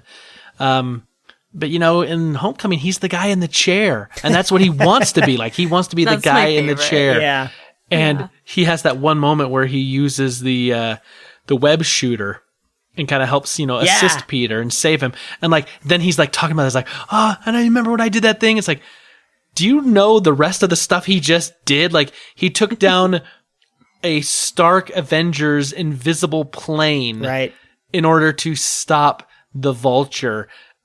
and yet his buddy like still just wants to talk about how he used the web shooter that one time, and like he's Right. like I love that. Like I love that because that is so like, here's kids in high school, they're only going to focus on just what they're doing and what's in their life and what matters to them, but they do it in like a fun way, and so I like that relationship better. But I do agree, like in Far From Home, Tom Holland's Spider-Man's a little more developed because he's been through a lot more. And so like some of the emotional gravitas of some of the situations he's going through, you feel it more. It does have a little bit of a heavier tone, Right. Emotionally at least, in that film. But what I got to say though is that whereas like Mysterio's villain in Far From Home is more about like revenge based, in Homecoming, the Vulture's, his plot and his motivation is more like, I'm trying to take care of my family and I'm trying to find a way to kind of eke out a living. And then, he's trying, to do some salvage, and then this happens and the Department of Damage Control takes it over, and he realizes like, only the people at the top are going to get wealthy, and he's just trying to scrape out a living. And so like, he's committing these crimes so he can sell these things and these weapons, but really at the end of the day, it's so he can provide for his family. Yep. It's not that he really has some sort of agenda and he's trying to like push some sort of, plot or scheme to some end. His end is providing for his family. He just happens to go down a path that's, not a great path to go down. Yep. Yeah, it's a true villain. Like, most villains don't think they're a villain. Exactly. Right? He thinks he's got this altruistic motive behind what he's doing, but then it just gets darker and darker and, worse and worse. And it's so to Michael him, freaking Keaton. You gotta love Michael Right. Keaton. I mean, yeah. He's a beautiful man. he plays that so well. And I gotta say, even though I'm probably like jumping a little bit ahead, the moment when Peter shows up at Liz's door, Yeah. Right. and he opens it and he recognizes him, but obviously, the dad does not recognize Peter for who he is at that moment. That moment, like, I was like, go! I remember seeing that in the theater, and like, that was a shock that I was not prepared for. Right. But then the whole conversation in the car, and I rewatched that when we watched this the other night, when he's talking and he's like, yeah, Stark internship, and he's like, oh, you work for Tony Stark? And she's like, yeah, and Spider-Man's his friend, because he'd been kind of bragging at school trying to impress her, and he's like, Spider-Man's your friend.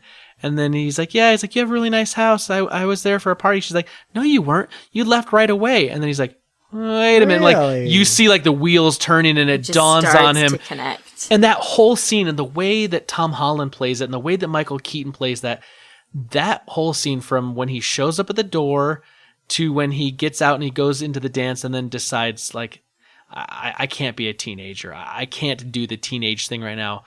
I've got to go stop this. Like, that to me, that maybe 5 minutes on film is probably my favorite in the whole movie as far as like character development, plot, acting. Like, it's just an amazing moment. And I really was kind of watching that with like very open eyes this time, looking for some of the like little subtle things and this and that. And ooh, so Really well freaking done. good. Yep. Well done. I agree. Yeah. So let me ask you this then. Britta kind of said, what do you think? Like the Vulture, like, do you like Matt? Do you like a villain that has kind of that, I think I'm doing something for altruistic reasons? Or do you want like a black hat villain? Like, he knows he's a villain and he doesn't care. I like the relatable villain. I think that there's an emotional pull even for him. I like those kinds of villains. Yes. The answer to that question is yes, because you don't hate them as much. Right. Like when you figure out what Mysterio's doing, you're like, oh, that son of a, and you just, you really want him to just die, which also is a emotional response too, right? Yes. You don't relate to that. You're not like, oh yeah, I got this one guy. I really want to destroy his life. But I think that there's something to be said for both types, and we get two movies with two different types of villains, and I can appreciate both. But I do like a more nuanced villain. So let me ask you this, and I'm gonna see if you guys picked up on this. I picked up on it a lot more. Someone told me about it before. So, Donald Glover is in this movie. So great. I love Donald Glover. I mean, all the way back to the Community days, but love Donald Glover. But what I really liked about his character is, I kind of maybe point this out to Britta, so I'll ask Matt, do you kind of really realize like who Donald Glover actually is in the film, and kind of like who his character really is and how it's connected and tied into the Spider-Man universe? No. The only thing I know about is I thought it was just like they were kind of giving him a nod because there were talks of him coming and playing Miles Morales and a different kind of Spider-Man, right? The other one, not Peter Parker. And so I thought that was like them being, we weren't ready to do Miles yet, which, eventually we did. But, I just think that's what I thought. I don't know. Is there something more? Right. Yes, there is. And I want to blow your mind right here on this episode. Is this doctrine or is this speculation? No. This is doctrine. Okay, tell me. So if you've seen Spider-Man Into the Spider-Verse, if you've played through the part which I think you've played through in the video game. Yes. Miles Morales' dad is Officer Jefferson Davis. Okay. Officer Jefferson Davis has a brother named Aaron Davis. Okay. And Aaron Davis in Spider-Man Into the Spider-Verse is a bad guy. Right. And you remember there's that whole connection, right? Yes. So Donald Glover's character is Aaron Davis, who is... Which they mention in there. And they run his thing and they say, Aaron Davis, he's got a record, da, da, da, da, da, da, da, da. And when he's there and when Spider-Man like webs his hand, he's talking, he's like, you're bad at this and da, da, da. He's like, why aren't you doing this? And he's like, man, you ran towards the trouble, you try to stop it. He's like, we need that. And he says, my nephew lives in this neighborhood. Yes. That's right. I don't want these guns because my nephew lives here. My nephew lives here. So that is literally the wink, wink, nod, nod to my nephew is Miles Morales, who lives in this neighborhood. I am Aaron Davis, who is a bad guy in other Spider-Man comics and movies and whatnot. And here they were doing that little head nod to all of the Miles Morales storyline that they really weren't going to touch, but they wanted to kind of put something in there for it. Wow. That's really cool. How awesome is that? Like, that totally matches up too, actually, when you think, even when you watch Into the Spider-Verse, you're like, yeah, because Peter Parker's kind of older as you get, and so he would grow. That makes sense. Mm-hmm. Yeah. Very cool. I loved that. More Donald Glover. That. More Donald Glover. Absolutely. Put Donald Glover in everything. I'm okay with it. Oh, yeah. Absolutely. That's cool. Okay. Yeah. So music. What did you guys think of the music in this film? Oh my gosh. I love the music in this. Sorry, I was just, when we were watching it the other day, like we were just sitting there and all of a sudden I was just like, man, the music is so good. Like I just said that to Spence. I was like, and he's like, oh yeah, it's awesome. I love it. It's just very like, I don't know. It's fun. Plus there's really fun stuff too. Like I can't remember, like at the titles at the beginning and the end. Yeah, it's the 1960s animated theme. Yeah. And they do like some cool like rock stuff and like, all that kind of stuff. Got the Ramones in there. Yes, That's what I mean. The Ramones. I couldn't remember. I was like, I can't remember who it is all of a sudden. So like that's super fun. But then also you get kind of the Marvel like music, kind of some of the Avengers style music in there, which is really awesome and just kind of like really helps. I don't know. I love it. Well, I mean, it was Michael Giacchino who composed the music and the score for it. Who I freaking love. He's like my favorite composer like ever. Right. Wow. I mean, he's for reals. Yeah, I mean, he's composed, Doctor Strange and Spider-Man Homecoming, but he's also done stuff for like Coco, Pixar stuff. Yeah, like Inside Out. Inside Out, Zootopia. He did Spider-Man Far From Home. I think he did Up too. Yep. Yeah. He's done a lot of the Pixar stuff, but he also did like Star Trek and Star Trek Into Darkness and Super 8. I mean, so he's done a lot. He's kind of like the more modern day kind of replacement, I think, for like John Williams in a way. Like at least there's kind of a spiritual successor. Like, I mean, obviously John Williams is still composing stuff. Yeah. But Michael Giacchino's like kind of, writing music that's like kind of on that level. So Okay. I thought the music was great, which for me, especially with the kind of these superhero movies, you got to have a really good score. You have to have some sort of like theme, and like when Spider-Man, changes his outfit and becomes Spider-Man, like you have to have a good theme and music that identifies with that. Because like Iron Man, there's a theme music for Iron Man.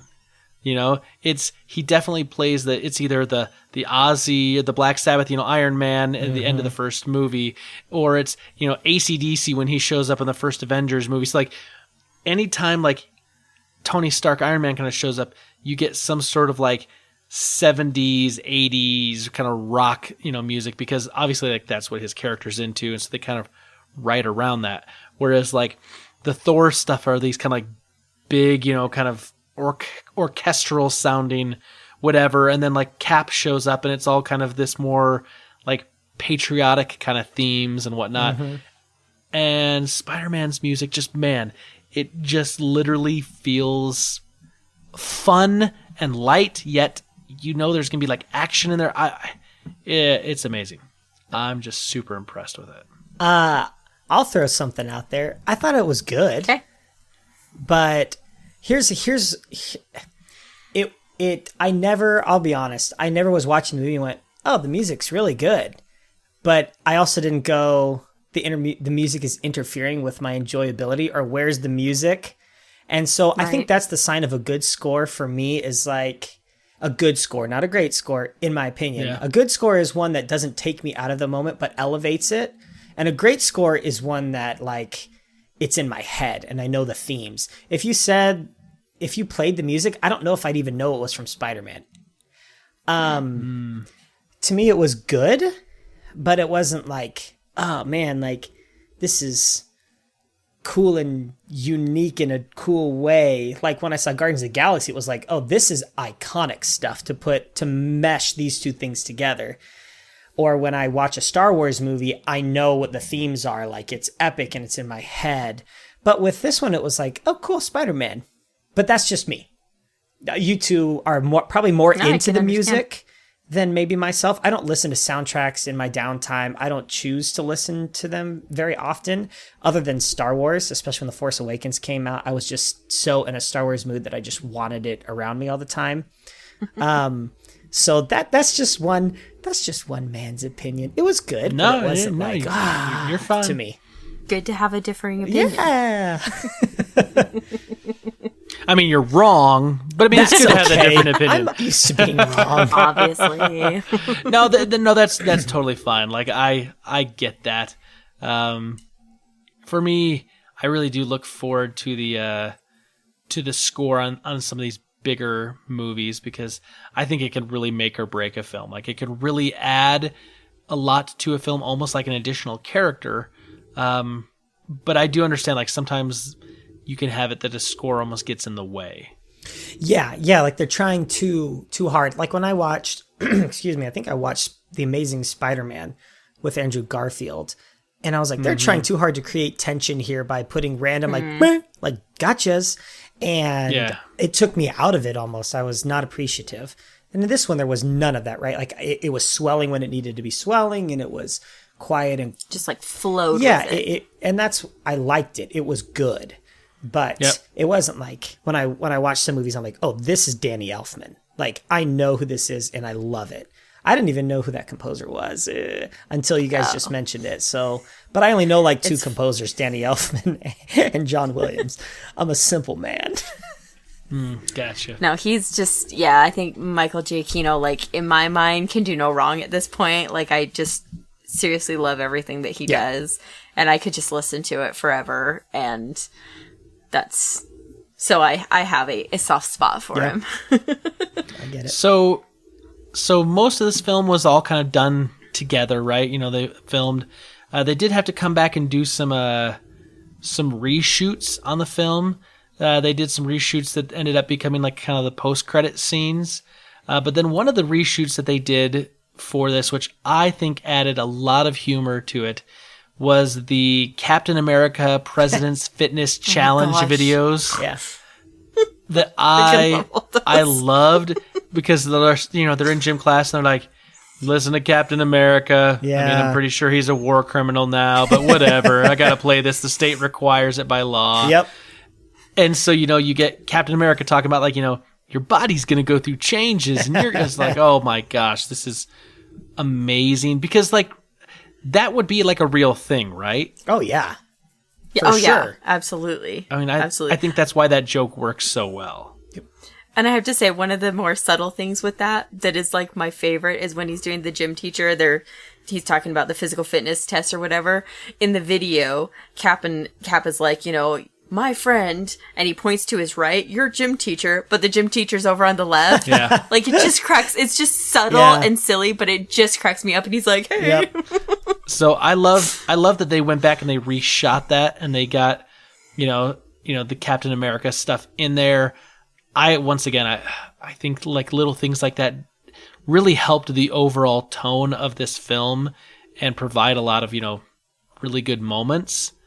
Mm-hmm. And so I'm glad they went back and did that. I thought casting in this movie was great.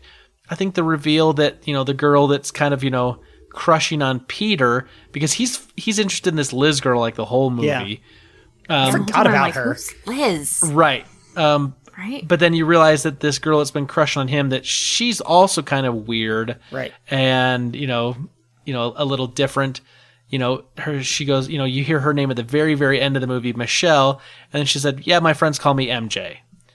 And that's, the actress Zendaya, which is interesting because once again, they kind of play off the preconceived notions we have where typically, Peter's obsessed with MJ for years and years and years until finally something happens. Whereas in this, MJ's obsessed with Peter. Right.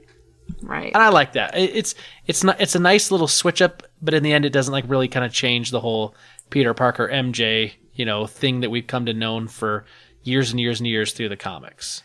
Yeah, and I like just kind of, I think on this theme of breaking convention, I like that they did it again with the way that when we think of MJ, there's an image that comes to our mind, and it's red hair, right?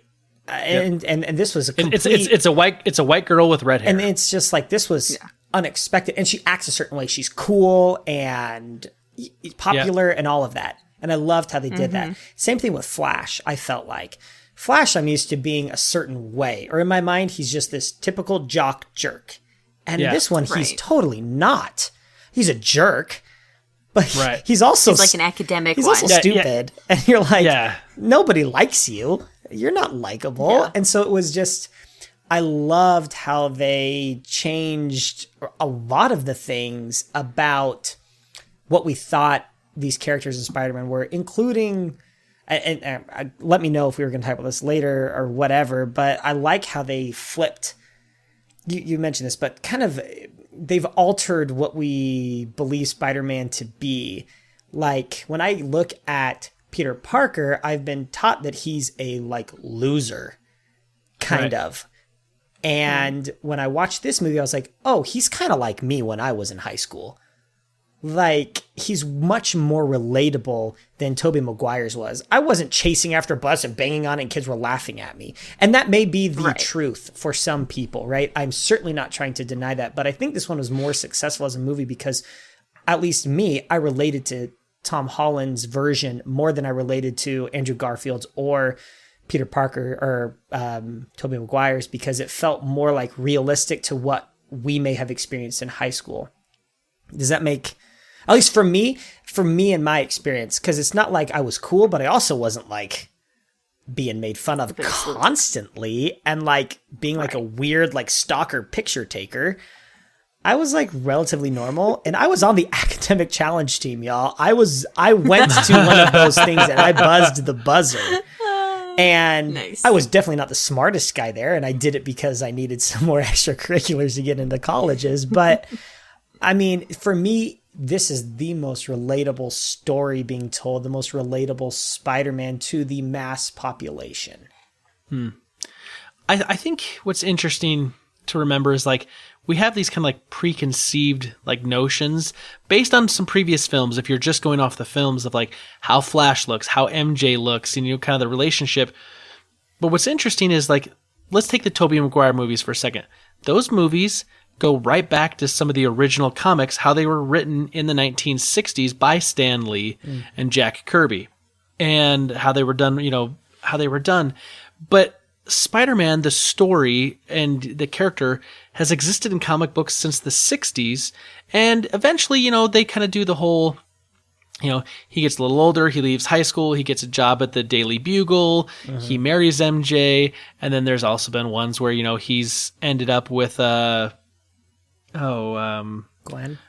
Gwen Stacy, and so depending on kind of when Spider-Man's been rebooted, they go back and they, start over kind of from school. Because ideally, when Stan Lee wrote him, he wanted to write a superhero that was a teenager who was going through real life teenage drama and having to deal with high school. And the whole idea of like, he's out at night and on weekends, stopping, these massive supervillains, but yet he's still got to come and deal with a pop quiz in chemistry on Monday. Yeah. And Stan really wanted to tell that story, and he always said that, Spider-Man Peter Parker was closest to his heart because he wrote him kind of like how he was as a teenager. So those Tobey Maguire movies kind of fit into a lot of like the early storylines. But then you get some of the Tom Holland stuff now and the Andrew Garfield stuff. Like those don't go back to maybe the originals, but some of the other runs of Spider-Man that have been written. And so they can like still have it feel very authentic to source material, but maybe not the exact same source material. And I like that this one feels like some of a little more of the newer versions of Spider-Man. And you're right, yeah, Flash is different and MJ is different. And, you got Ned in there instead of, Ned not, I think, being in some of the other stuff. But, Aunt May, they flipped, right? Because typically Aunt May is almost always like this elderly woman. And instead we got Marissa Tomei, who is not 90 years old. Right. And Marissa Tomei is a gorgeous woman. And I like the fact that in this movie, and they did it in Far From Home also, like she's kind of being hit on and, she gets the free, mango sticky rice in the restaurant because, the guy's, kind of smitten with her. Yep. And so I do like that they did kind of change up some of this stuff than where it had been previously in some of the other films, because it made it feel fresh and it didn't make it feel like, oh, they're just retelling the Tobey Maguire or the Andrew Garfield stuff. Yep. Completely agree. Yeah. So let's run down what we thought of Homecoming. Britta, overall, what do you think? What's your overall impressions of Spider-Man Homecoming? Like, where do you kind of put this in the Spider-Man film universe, we'll say?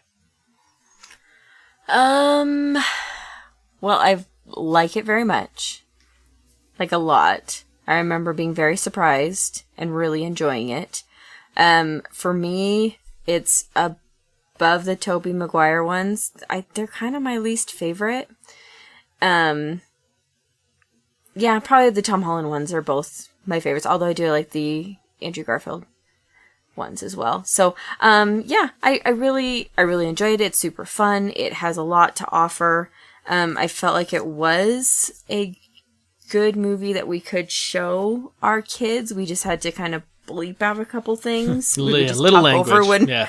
Talk over when we knew they were going to say something kind of inappropriate. But for the most part, it's, pretty appropriate. I mean, it's appropriately rated. And, I love Tom Holland in this. I love a lot of the ancillary characters. I really enjoy Michael Keaton in this. I think he's a fantastic villain. Fantastic.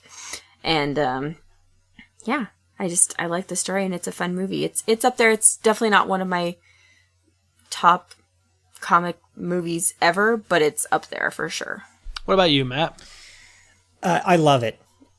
I was so grateful. Well, here's the thing. I really liked the Andrew Garfield ones, and I'm probably in the minority, kind of with Britta on this, because I think a lot of people didn't love it. That's why it didn't get a third movie, and it felt like there should have been. I liked the Andrew Garfield iterations, and I think each iteration is important to me and had a story to tell for me that I really enjoyed at the time.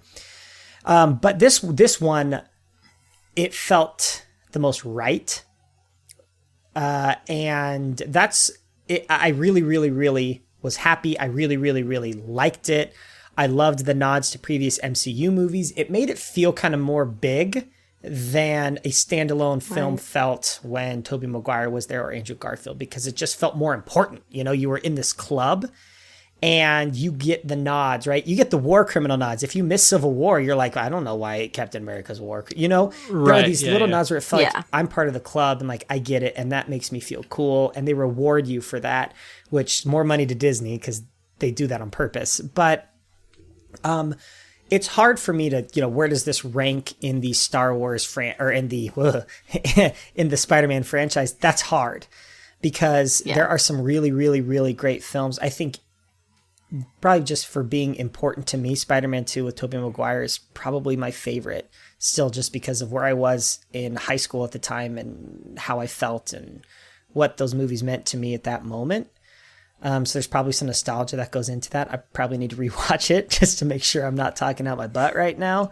But it's right up there. It's certainly in the top half.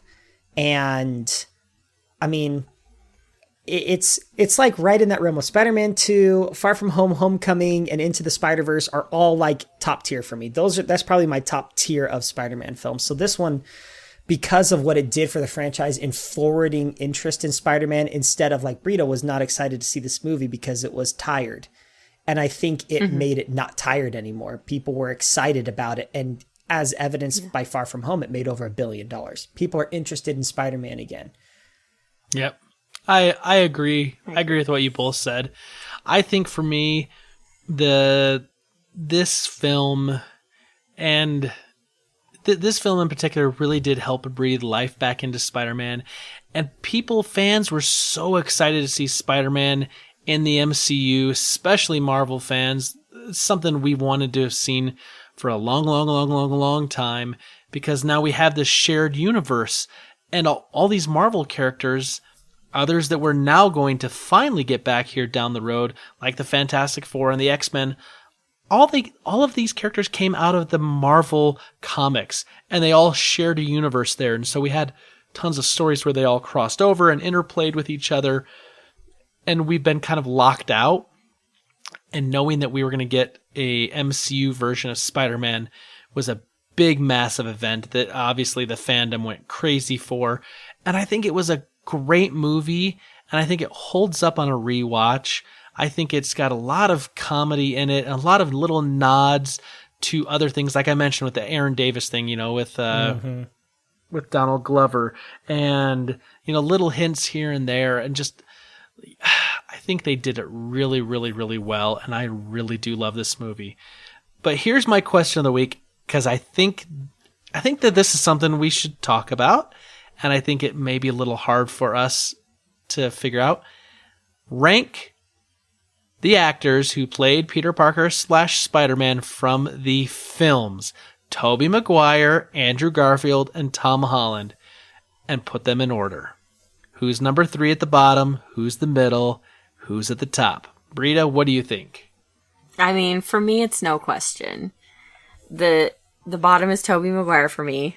He's just my least favorite. And, like, literally it's in the order. I like each one better and better. So Tobey Maguire's at the bottom, then Andrew Garfield, and then Tom Holland is so far my favorite. And I don't know if it's just because it's the newest, it's the best, it's the greatest, but that's the order I enjoy them in. So that's what I'm going to say. Okay, so you're going oldest to newest. You got Tobey Maguire, then Andrew Garfield, and then at the top, Tom Holland. Okay. Yeah. Matt, what do you think? This is like ripping my heart out. I know, that's the idea. Like, I want this to be tough. I want this to be a little tough. This is really tough. Just because of, like I said before, just because of how those originals were important to me at the time. Really, really important movies to me.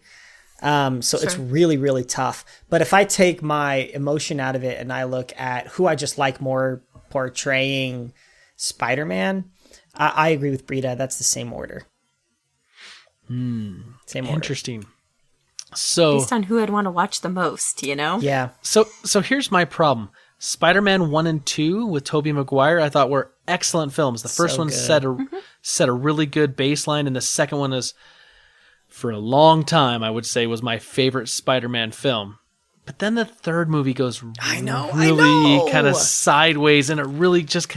Yeah. And Sam Raimi's third entry there just really kind of put a dark cloud over that whole series just because of the way it finished, which is the reason why we got Andrew Garfield. Right. And then the first one with Andrew Garfield, The Amazing Spider-Man, I loved that movie. Yeah. But then the second one, it did some things that kind of went a little sideways also that are a little questionable and kind of some bad storytelling. And I kind of felt, the first one was a lot better. This one didn't do as well for me. And so that kind of left me with a little bit. And then all the Tom Holland stuff I think has been great. So if I'm going to rank it the lowest, I'm going to do it purely based on the number of quality films, which also I think happens to kind of coincide. And so I'm going to put Andrew Garfield at the bottom. Even though I loved him in Amazing Spider-Man, Amazing Spider-Man 2 was a rougher film for me. But Tobey Maguire's got to take second because of Spider-Man and Spider-Man 2. I mean, Spider-Man 2, gosh, is so freaking good. I want to see some of the villains from Spider-Man and Spider-Man 2 make their way into the MCU. I don't know if they're going to do that, though, because it's going to feel very already done. Yeah. So we may not see that. But Tobey Maguire is going to be in second. And then at the top is Tom Holland. Tom Holland, I feel, is a very age-appropriate for high school version of Peter Parker, which we kind of had high school version of Peter Parker with Tobey Maguire, and then he transitioned to out of high school, and that kind of worked and kind of didn't work. Andrew Garfield was all kind of just like kind of high school-y, but yeah, Tom Holland's age-appropriate. He plays the kind of naive Peter Parker, I think, really, really well. And I love everything he's doing. And I think that I could watch him play this character for the next 10 years easily. And he will. Easily. Hopefully. Yeah. I think hopefully he will. Now with this new deal. Yeah. He's back. I think he will. He's going to be a rich kid, man. Jeez. Yeah. Dang, yeah. So, Super Friends, that's our question to you.